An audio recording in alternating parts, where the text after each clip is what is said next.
नमस्कार, पहला प्रणाम दोस्तों, स्वागत है आपका देवभूमि करियर पॉइंट पर। आशा करता हूँ आप सभी लोग स्वस्थ होंगे, काफ़ी अच्छी आपकी स्टडी चल रही होगी। तो देखिए लगातार मैं आपको वीडियोज उपलब्ध करा रहा हूँ उत्तराखंड की लोक शब्दावली की, और आज इसका भाग 10 है। ठीक है, आज भी देखेंगे कुछ महत्वपूर्ण कुमाऊनी शब्दों को। इस सीरीज के अंतर्गत हम देख रहे हैं कुमाऊनी, गढ़वाली, जौनपुरी, जोहारी, जौनसारी और इसके अलावा जितने भी अन्य जनजातीय विशिष्ट शब्द हैं उनका अर्थ मैं आपको बताऊंगा। काफ़ी महत्वपूर्ण ये सीरीज है। एग्जाम पॉइंट ऑफ व्यू से तो महत्वपूर्ण है ही, साथ ही आप उत्तराखंड के आर्ट एंड कल्चर को भी करीब से जानेंगे, या बोल सकता हूँ कि उत्तराखंड के पर्वतीय अंचलों में बोले जाने वाले जो शब्द हैं उनका वास्तविक मीनिंग आपको पता चलेगा इस सीरीज में। ठीक है, तो चलिए शुरुआत करते हैं आज के भाग 10 की। पहला जो शब्द है देखेंगे, तो चलिए शुरुआत करते हैं चर्यो से। ठीक है, चर्यो। देखिए चर्यो जो शब्द होता है ये कुमाऊं क्षेत्र में सुहाग का प्रतीक माना जाता है। सबसे पहले तो जान लीजिए, सुहाग का प्रतीक होता है ये। ठीक है, सुहाग प्रतीक। जो भी विवाहित महिलाएं हैं वो अपने गले में चर्यो धारण करती हैं, और चर्यो जो होता है छोटे छोटे काले दानों से मिली हुई एक माला होती है। ठीक है, छोटे छोटे उसमें क्या होते हैं, काले दाने गुथे हुए होते हैं माला में। ठीक है, काले दाने।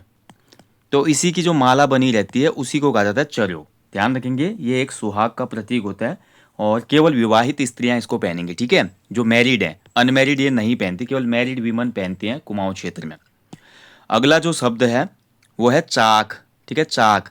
चाक का मतलब होता है, देखिए आपका दोस्तों, देखिए पर्वतीय अंचलों में आपने मकान देखे होंगे ना, इस प्रकार के मकान होते हैं पटाल वाले। पटाल वाले मकानों में आपने अमूमन पाया होगा दोस्तों, अंदर अंदर के जो कमरे होते हैं, और अंदर के कमरे के बाहर जिसको हम अपने मॉडर्न जो मकान होते हैं, फ्लैट्स होते हैं, फ्लैट्स में जहाँ पे हम ड्राइंग रूम जिसको कहते हैं, जो मेन हमारा रूम होता है, हॉल होता है जहाँ से एंट्री लेते हैं, ऐसे पर्वतीय अंचलों में जब आप एंट्री करते हैं किसी घर के अंदर, तो एंट्री करने के बाद दोस्तों जो पहला हॉल आता है या बाहर का कमरा आता है, उस बाहरी कमरे को कहा जाता है, बाहर के कमरे को चाक। ठीक है, बाहरी कमरा। तो बाहर का जो कमरा होगा उसको चाक कहा जाता है। ठीक है, ध्यान रखिएगा, मकान का बाहरी कक्ष। चलिए अगला जो शब्द है काफ़ी इंपॉर्टेंट शब्द है, चुड़कानी। ठीक है, चुड़कानी। तो चुड़कानी जो शब्द है देखिए आपका, आपने देखिए सोयाबीन देखा होगा, सोयाबीन काफ़ी ज़्यादा पर्वतीय क्षेत्रों में उगाया जाता है। और सोयाबीन दो प्रकार का होता है, एक सफ़ेद सोयाबीन होता है, एक काला सोयाबीन होता है। इस सफ़ेद और काले सोयाबीन को हमारे स्थानीय भाषा में भट्ट भी कहा जाता है, भट्ट। ठीक है, भट्ट की दाल। किसकी दाल बनी आज, भट्ट की। तो जब देखिए ये जो हमारे सोयाबीन की दाल होती है, यानी कि काले सोयाबीन को जब भूना जाता है, तो काले सोयाबीन को तेल में भूनकर फिर उसमें आटा मिलाया जाता है, फिर पानी डाल के जो दाल बनाई जाती है उसी को चुनकारी कहा जाता है। ठीक है, ध्यान रखेंगे, ये होती है चुनकारी। अब जरूरी नहीं है इसमें काला ही भट्ट यूज किया जाए, कई जगह पे सफ़ेद भट्ट का भी प्रयोग किया जाता है। ठीक है, इसमें जो भट्ट का दाना होगा वो साबुत रहता है चुनकारी में। ठीक है, बाद में एक शब्द और आएगा अभी, चैंस। चैंस में क्या करते हैं, पीस के बनाते हैं जो नीचे है, बस ये डिफरेंस है। तो अगला जो शब्द है हमारा वो है चैंस। चैंस को देखिए हमारा गढ़वाल रीजन में चैंसा भी कहा जाता है, चैंसा। ठीक है, गढ़वाल में इसको चैंसा कहा जाता है। अमूमन क्या होता है चैंसे में, देखिए आपका उड़द की दाल जो होती है, उड़द। ठीक है, उड़द की दाल को मांस की दाल भी कहा जाता है, कुमाऊनी क्षेत्रों में मांस की दाल। तो उड़द की दाल को जब पीसा जाता है, तो उड़द की दाल के चूरे को जब भूनकर उसकी दाल बनाई जाती है, तो उसी को कहा जाता है चैंस या चैंसा। ठीक है, अब कई बार देखिए ये उड़द की जगह इसमें आपका गहत भी लिया जाता है, गहत। गहत को भी जब पी ऐसे गहत का जो पिसा हुआ चूरा होता है, उस चूरे को भून के बनाई गई दाल को भी हम चैंस या चैसा ही कहते हैं। ठीक है, तो अमूमन किससे बनती है, उड़द और गहत की दाल, ज़्यादा पिसी हुई दाल जो बनती है वो बनाई जाती है। कहीं कहीं पे चने का प्रयोग भी होता है, जो काला वाला चना होता है। ठीक है, उसका भी बनाया जाता है। अगला जो शब्द है भैया वो है चूड़। ठीक है, चूड़, चूड़ या चूड़ा, चूड़ा भी कहा जाता है इसको। ठीक है, आपको मैंने बताया था लास्ट वाली वीडियो में, दीपावली में जब गोवर्धन पूजा होती है तो उस दिन कुमाऊं में जो बहनें होती हैं अपने भाई का सिर भी पूछती हैं इसी चूड़े से। चूड़ा बोला जाता है पोहा को, जो पोहा होता है चावल को ना कूट कर जो बनाया गया होता है। चावल को गरम गरम, धान को पहले गरम भिगाते हैं, 2-3 दिन भिगाने के बाद उस धान को भून के तुरंत ही ओखली में कूटा जाता है या मशीनों में कूटा जाता है, जो बाजार में आता है वो मशीन वाला होता है। कुमाऊं अंचल में क्या होता है कि इसको आप धान को भिगा के भून के ओखली में कूटते हैं, और इसी को कहा जाता है चूड़ या चूड़ा। ठीक है, दीपावली के अगले दिन ये होता है पर्व भैया दूज। भैया दूज के दिन कुमाऊं में जितनी भी बहनें होती हैं वो अपने भाई के सिर पे ये चूड़े रखती हैं। चलिए अगला जो शब्द है भैया छस्सी। तो छस्सी शब्द क्या होता है, देखिए छस्सी का मतलब होता है आपका चावल और मट्ठे से बना एक व्यंजन होता है। ठीक है, यानी कि जब चावलों को पकाया जाता है, चावलों को मट्ठे में पकाया जाता है, जो मट्ठा होता है ना, मट्ठा जो होता है उसमें पकाया जाता है, जब चावलों को मट्ठे में पकाकर बनाया गया व्यंजन। ठीक है। तो ये एक व्यंजन होता है और इसको कुमाऊं में देखिए जौला भी कहते हैं। जौला आपने देखिए कई बार खाया होगा बचपन में जौला। तो इसमें आपका जो छाछ होती है उस छाछ में चावल को पकाया जाता है। नमक आप अपनी आवश्यकता अनुसार ऊपर से पिसा हुआ नमक, पिसा हुआ लूण उपयोग कर सकते हैं। अगला जो शब्द है भैया छोई। छोई क्या होता है? देखिए छोई जो होता है भैया आपका, इसका संबंध है आपका छोलिका। छोलिका भी कहते हैं इसको, ठीक है, छोई को। छोलिका क्या होता है? देखिए आपका जब भी कुमाऊं में कोई विवाह होता है तो विवाह के दौरान वर और वधु पक्ष क्या करता है, एक टोकरी बना के लाता है। आपने देखा होगा ना टोकरी, उसमें फल भी होते हैं, ड्राई फ्रूट भी होते हैं, विभिन्न प्रकार के अनेक जो फल होते हैं, खासकर बीच में अनानास का वो आया रहता है बीच में। तो और टोकरी को बड़ा सजाया रहता है, जो भी गिफ्ट रैपर्स होते हैं उससे सजाया होता है। तो जो दुल्हन पक्ष वाले हैं वो टोकरी देते हैं दूल्हे पक्ष को, और दूल्हा पक्ष दुल्हन पक्ष को देता है, यानी कि एक्सचेंज होती है टोकरी, ठीक है। तो एक हिसाब से छोई जो होती है ये विवाह उत्सव में वर वधु पक्ष द्वारा एक दूसरे को दी जाने वाली मिठाई, फल, मेवे आदि की टोकरी होती है, इसी को छोई कहा जाता है। अगला देखिए छोप। छोप जो शब्द है, देखिए छोप शब्द का मतलब ये होता है, देखिए मैंने गढ़वाली में भी आपको बताया था ना, जब देखिए किसी की मृत्यु हो जाती है, उसका जो क्रियाकर्म करने वाला व्यक्ति होता है, किसी की मृत्यु के पश्चात उसका क्रियाकर्म वाला व्यक्ति जो होता है, तो क्रियाकर्म वाला व्यक्ति अपने सिर पर बिना सिला हुआ एक सफ़ेद कपड़ा पहनता है। सफ़ेद कपड़े को सर पे धारण करता है अपने सिर पे, ठीक है। और इसी सफ़ेद कपड़े को डालना सिर पे कहलाता है छोप, या छोपा भी कहते हैं इसको, ठीक है, छोपा डालना। तो छोपा भी इसी को कहा जाता है। चलिए अगला जो शब्द है ये तो आप सभी ने सुना ही होगा भैया, छोलिया। तो छोलिया आपको पता ही है, देखिए आपका एक नृत्य है, लोक नृत्य है छोलिया। और बारात के साथ जो कुमाऊं की बारातें होती हैं वहाँ पे छोलिया नृत्य काफ़ी ज़्यादा फेमस है, ठीक है। और छोलिया जो है एक सामूहिक नृत्य होता है, युद्ध कौशल पर आधारित नृत्य है ये। कैसा? युद्ध कौशल पर आधारित, ठीक है, ध्यान रखेंगे, युद्ध कौशल पर आधारित। कई बार देखा होगा आपने, जब उत्तराखंड की झांकी जाती है हमारी दिल्ली, तो उसमें भी हमारा छोलिया नृत्य वगैरह साथ में ले जाते हैं, ठीक है। तो छोलिया एक लोक नृत्य है भाई उत्तराखंड का, जो कि युद्ध कौशल पर आधारित है, या वीर रस पे आधारित भी कह सकते हैं इसको, ठीक है। वीर रस पर आधारित हमारा क्या है, ये एक लोक नृत्य है। चलिए अगला जो नाम है भाई, कई बार आपने उत्तराखंड सामान्य ज्ञान में भी सुना है, जिया रानी। तो जिया रानी जो थी ये कत्यूरियों की एक रानी थी। इसके जागर गाए जाते हैं, ठीक है, जागर जागर गाए जाते हैं। कुमाऊं की लक्ष्मीबाई भी कहा जाता है इनको, कुमाऊं की लक्ष्मीबाई भी कहा जाता है हमारा जिया रानी को, ध्यान रखेंगे, ठीक है। और पिंगला या प्योला भी कहा जाता है इनको, पिंगला या प्योला, ये भी इन्हीं का नाम है, प्योला, जिया रानी का। अगला देखिए शब्द जौ पंचमी या सिर पंचमी। तो जौ पंचमी या सिर पंचमी क्या होता है? देखिए आपका वसंत पंचमी को ही जौ पंचमी या सिर पंचमी कहा जाता है हमारे कुमाऊं अंचल में। वसंत पंचमी जो होती है, ठीक है, वसंत की पंचमी या बसंत पंचमी बोलेंगे।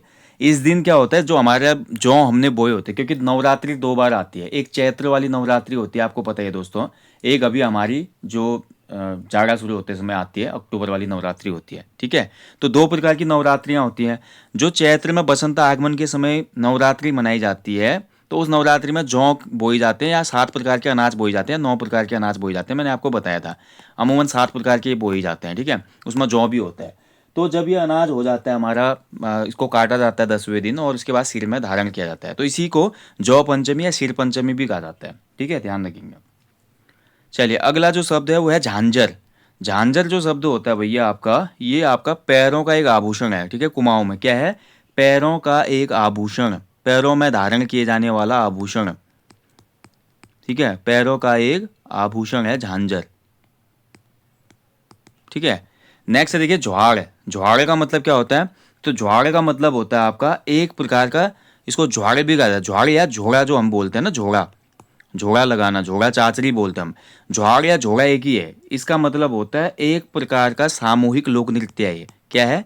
कुमाऊनी सामूहिक लोक नृत्य है ये, लोक नृत्य, ठीक है। अब देखिए जोड़ा चाचरी की जब हम बात करते हैं, तो जोड़ा चाचरी के समय हमारा क्या होता है, एक वाद्य यंत्र बजाया जाता है, ठीक है, जो कि डमरू की तरह होता है, इस प्रकार का ये एक साइड डमरू, इसको कहा जाता है हुड़का, ठीक है, हुड़का। और कुमाऊं में जब कृषि कार्य किए जाते हैं, खासकर रोपाई के टाइम पीरियड पे भी हुड़का बजाकर गाना गाया जाता है खेत में, ताकि जो पुतारी हैं, जो धान के पौधे वहाँ पे लगाती है महिलाएं, उनको थकान का आभास ना हो, एक रिदम में पूरे खेत की रोपाई पूरी हो जाए, ठीक है। तो हुड़का जो है आपका झोड़ा वगैरह में भी बजाया जाता है, जो झाड़ लगाए जाते हैं, ठीक है।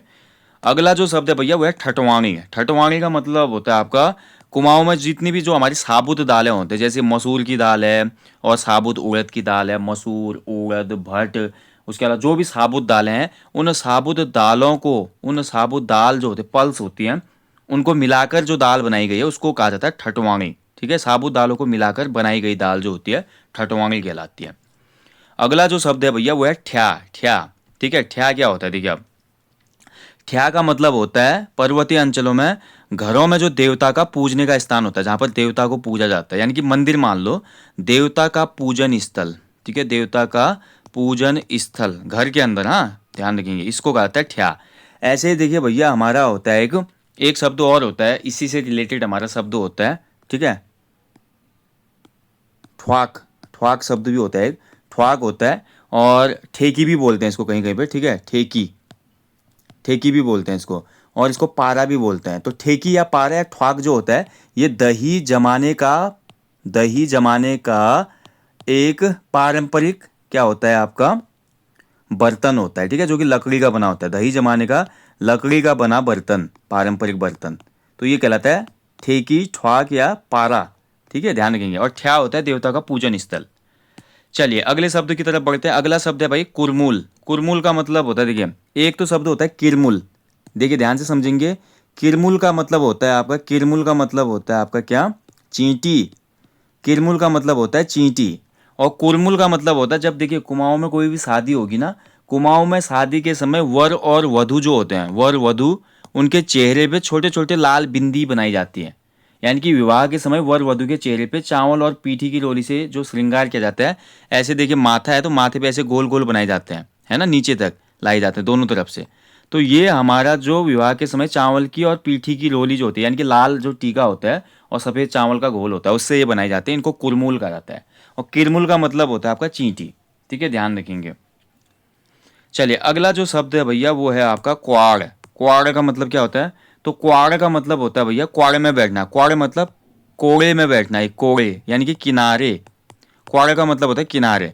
देखिए मैंने आपको बताया, जब भी कोई आदमी कोई क्रियाकर्म कार्य करता है, किसी की मृत्यु होने पे क्रियाकर्म का जो काम करता है, तो क्रियाकर्म करने वाले आदमी के सिर में छोपा तो बधा ही होता है, व्हाइट कलर का कपड़ा।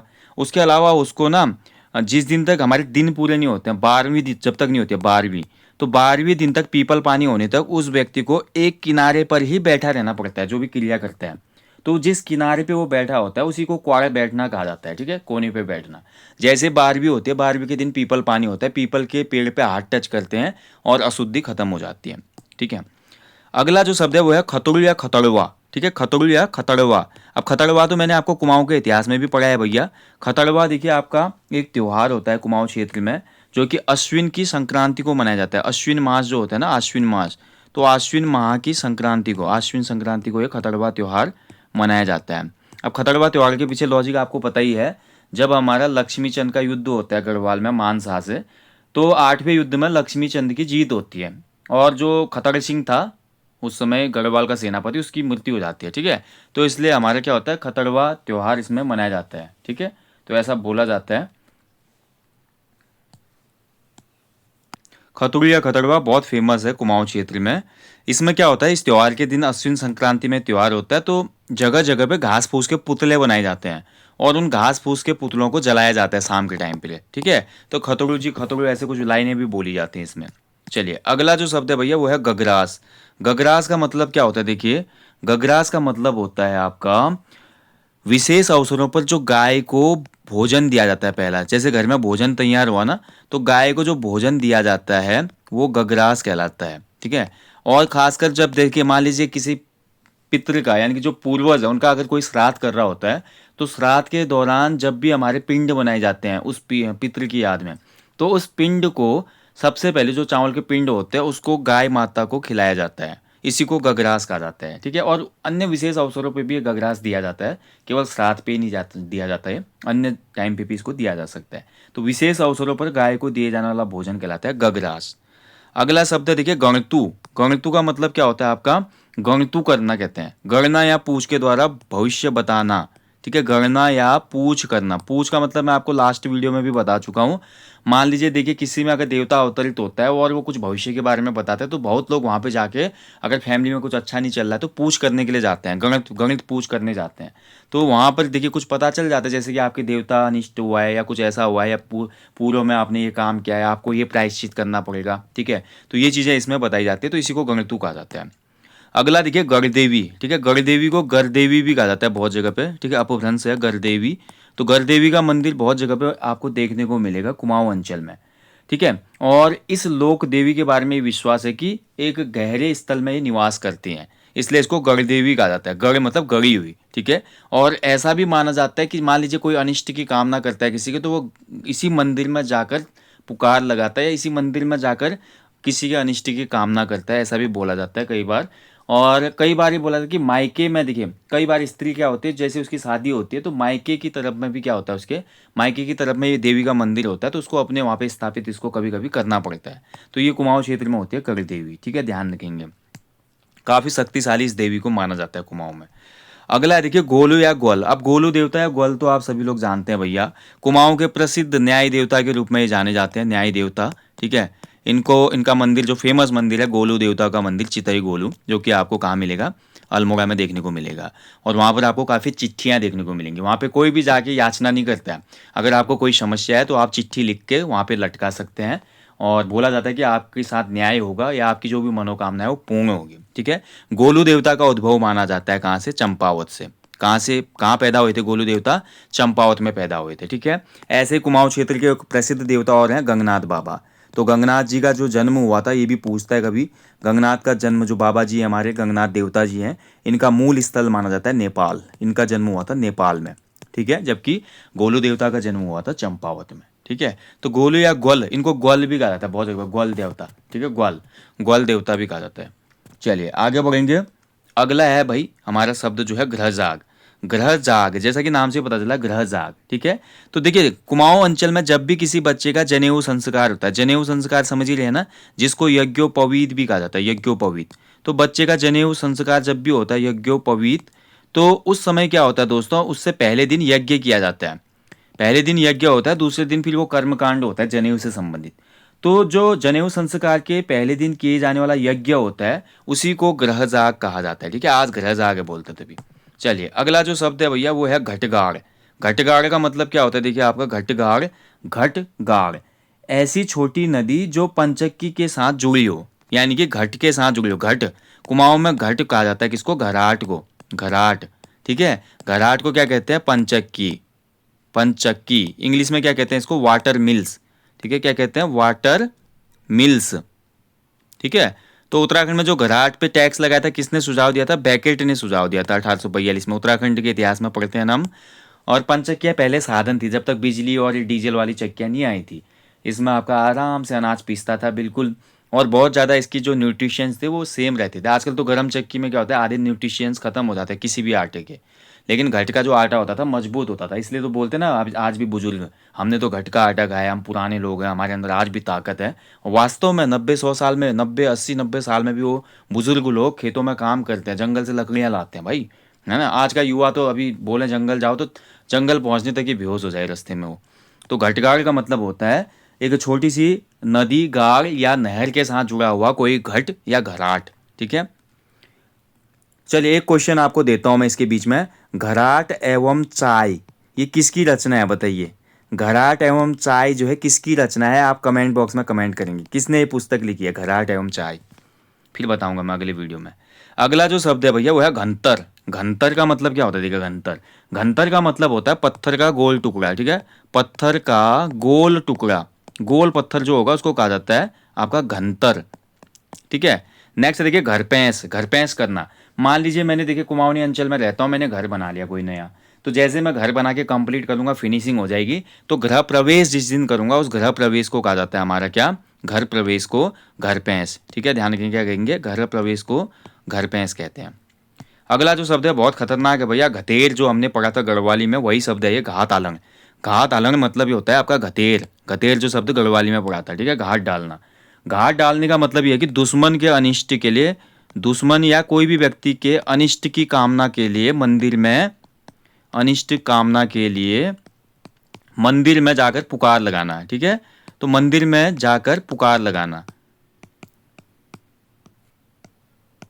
ठीक है, जैसे अभी मैंने चितई गोलू की बात करी आपको, ऐसे कई बार क्या होता था कुमाऊनी अंचलों में न्याय नहीं होता था। मान ली किसी ने किसी के खेत पे कब्जा कर लिया, किसी के बीच में आपसी विवाद हो गया, पैसे का विवाद हो गया, तो एक दूसरे के प्रति ही वो क्या कर देते थे, घात डाल देते थे। आज भी बहुत सी जगह पे ऐसा होता है और देखने को भी मिलता है कि अनिष्ट होता है।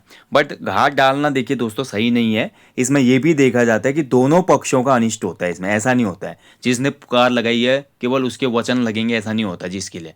अगर जिसने गलती किया और जिसने डाल दिया तो दोनों पक्षों में होगा। इसलिए ये घात जो घतेर शब्द है बड़ा खतरनाक माना जाता है।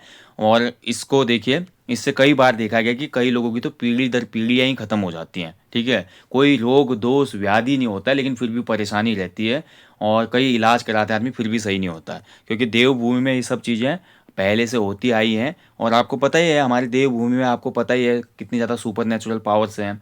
आपका देखिए जागर यहाँ पे लगते हैं, जागर में आपने देवता अवतरित होते हुए देखा होगा। जितने भी हमारे सिद्धपीठ हैं, मंदिर है, वहाँ पे डोली जब आती है देवता अवतरित होता है। तो आज भी देवभूमि में हम कह सकते हैं कि काफ़ी ज़्यादा हमारे जो देवता हैं वो निवास करते हैं। ठीक है, तो इसलिए दोस्तों ये जो शब्द है ये बड़ा ही खतरनाक माना जाता है पर्वतीय अंचल में, क्या गढ़वाल में क्या कुमाऊं में। ठीक है, अगला शब्द है भैया हमारा घुघुत। अब देखिए घुघुतिया त्योहार आने वाला है, जनवरी में आएगा अभी ये, मकर संक्रांति के दिन। तो मकर संक्रांति के दिन मनाए जाने वाला त्योहार होता है घुघुतिया। ठीक है, घुघुतिया नीचे आया है, इसी को मैं दोनों को इंक्लूड कर देता हूँ। घुघुती त्योहार जो होता है ये दो, इसी को घुघुतिया कहा जाता है। तो घुघुतिया त्योहार से पहले दिन घुघुत बनाए जाते हैं। ठीक है, क्या बनाए जाते हैं, घुघुत बनाए जाते हैं। ये घुघुत जो होते हैं आटे के होते हैं।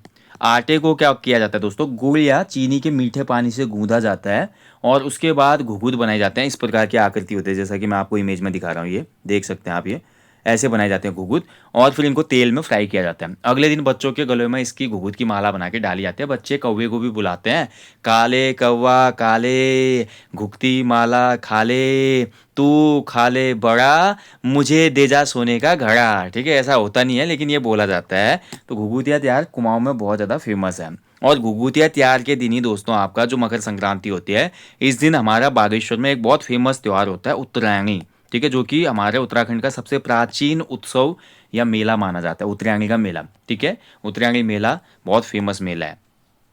ठीक है, तो घुघुती त्योहार आपको समझ में आ गया और घुघुत भी समझ में आ गया होगा आपको। ठीक है, चलिए, और इसी घुघुती त्योहार पे या आप बोल सकते हैं मकर संक्रांति पे आपका 1921 में क्या हुआ था, उत्तराखंड से एक कुप्रथा का अंत हुआ था, कुली बेगार प्रथा। ठीक है, वो कुप्रथा बोलूंगा मैं, कुली बेगार कुप्रथा जो थी वो खत्म हुई थी इसी दिन, इसी त्योहार पे।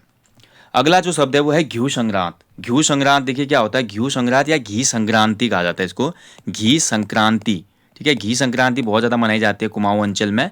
एंड इस दिन आपका क्या होता है, इसको ओलगिया भी कहा जाता है। क्या कहा जाता है, इसको ओलगिया भी कहा जाता है, ध्यान रखेंगे, ओलगिया। ठीक है, घी संक्रांति या घी त्योहार को ओलगिया भी कहा जाता है। इसमें आपका घी खाना ज़रूरी होता है और ऐसा बोला जाता है भैया, इसमें अगर घी नहीं खाएगा जो व्यक्ति तो वो क्या बन जाएगा अगले जन्म में, गनेल। ठीक है, गनेल, गनेल। ठीक है, गनेल कहा जाता है किसको, घोंगा जो होता है, घोंगा। घोंगा देखा है ना आपने, घोंगा जो कि बरसात में निकलता है, केंचुए घोंगे, घोंगा केंचुओं के साथ ही होता है। ऐसा घोंगा बन जाएंगे, ऐसा बोला जाता है अगर जो घी संक्रांति या घी संक्रांति के दिन आपका घी नहीं खाएगा। तो ये कब मनाया जाता है, ये भी महत्वपूर्ण है। ये भाद्रपद या भादो माह जो होता है, भादो माह की संक्रांति को, भादो माह की संक्रांति को मनाया जाता है। ठीक है, तो ये त्यौहार भादो माह की संक्रांति को मनाया जाता है, जिसमें घी भी खाया जाता है और घी सिर पे भी लगाया जाता है। इसी को कहा जाता है आपका घी संक्रांत। ठीक है दोस्तों, तो गनेल मत बनना कोई भी, जब भी घी संक्रांति होगी घी ज़रूर खाना। और घी खाना शरीर के लिए, स्वास्थ्य के लिए सही होता है। ऐसा नहीं होता है कि कई लोग बोलते हैं यार आजकल तो हम डाइट कॉन्शियस है, हेल्थ कॉन्शियस है, घी नहीं खाते, बट ऐसा नहीं है। घी जो है आपका ठीक है, बनावटी या मिलावटी तेल जो मार्केट में है वो आपके लिए खतरनाक होता है। ठीक है, थोड़ा बहुत घी की मात्रा अगर आप लेते हैं रेगुलर तो कोई ख़राब नहीं हो। चलिए दोस्तों, तो ये था आज हमारा कुमाऊनी गढ़वाली शब्दावली या उत्तराखंड की लोक शब्दावली का भाग 10। यहीं पे सेशन को मैं समाप्त करता हूँ। आशा करता हूँ कि सभी शब्दों के सही मीनिंग मैं आपको यहाँ पे समझा पाया हूँगा।